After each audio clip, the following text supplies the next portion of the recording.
So since I have completed my transition, that was about 9 months ago when I did my transition or a big chop, since then I've updated how I blow dry my hair. So if you want to see how I got this big voluminous blowout, then just keep watching. So the products I used was Shea Moisture's Curl and Shine shampoo, then I deep conditioned with ORS Hair Mayonnaise, and then my leave-in conditioner is a Shea Moisture product as well. I used a HotTools TurboCeramic blow dryer. I did not use a concentrator nozzle, but those are the tools I used, along with a Denman brush and a wide tooth shower comb. So I've already finished washing my hair. This is my hair. I left it in this microfiber towel for about 15 minutes. So here's my hair, mostly damp. There are some parts you can see that are kind of drying already, but there is no product on my hair. So I just wanted to show you guys what my texture looks like without any product. I'm going to zoom in just a little bit. You can see that there are some drier parts and frizzy parts. You know, my hair's not perfect, but I have been washing my hair in the sink with only cool water, and this is the results I get. Normally my hair dries incredibly fast. So my leave-in, Strengthen, Grow, and Restore Jamaican Black Castor Oil Leave-In by Shea Moisture. I'm going to start by sectioning off my hair and applying that moderately to each section. I didn't want to oversaturate my hair, and for the most part I did not re-wet my hair. I just wanted to put the product in and let it protect my hair, and then move on to my next step.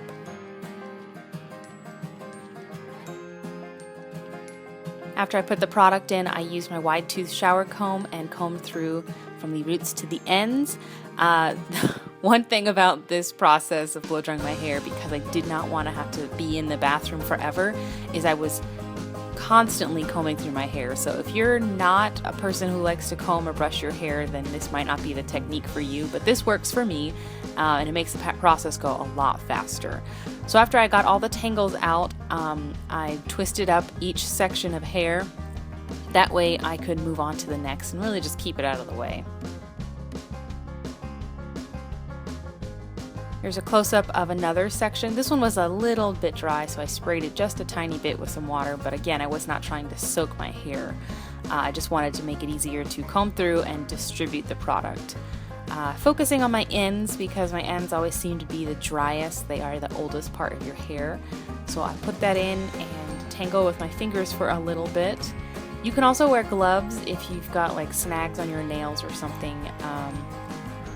I forgot to use gloves because my nails were kind of snagging, but in hindsight, that's what I would have done.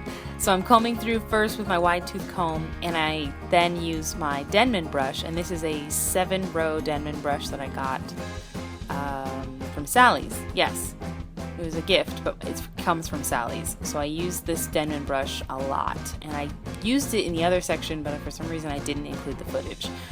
Then I twisted it all up, and got ready to sit under a dryer. Since my hair is still pretty damp here, I did not want to blow dry my hair when it was really wet, because that's how you can damage your hair.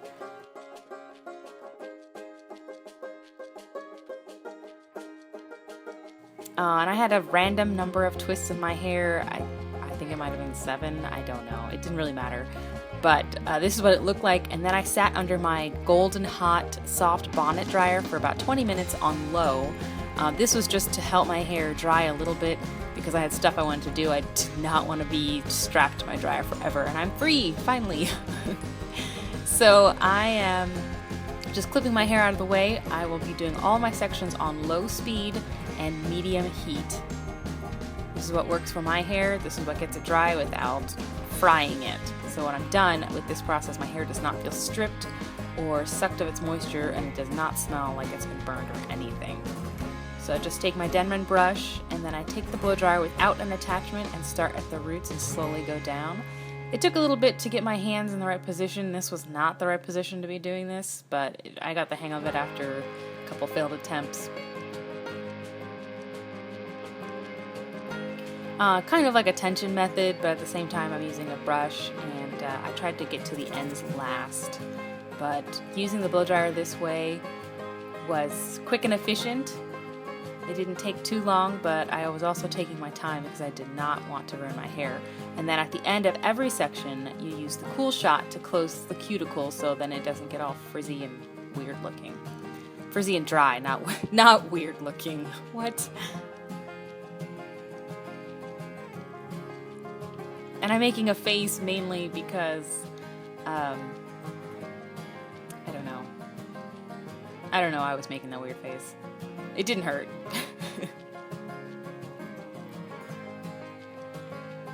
And that's one section done. You can kind of see the length of my hair. So I've got half my head done. I'm just going to twist that out of the way and then move on to the other half. And you can kind of see that it would have been a really nice twist out, I guess, but it was still kind of damp, so it probably wouldn't look that great.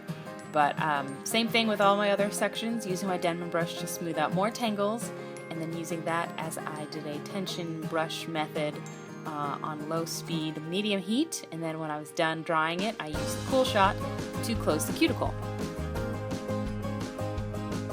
And this whole process probably took me from the start of the applying the leave-in to the end of blow drying. It probably took me about an hour. So much faster than the last time I used to blow dry my hair. But let me know what you guys think. From here, you could do a protective style, you could do an updo, you could do all kinds of stuff. You could put it on flexirods and do like a wand type curl. You could do anything once your hair is stretched out, which is what I plan on doing. So stay tuned for that, and until next time, bye!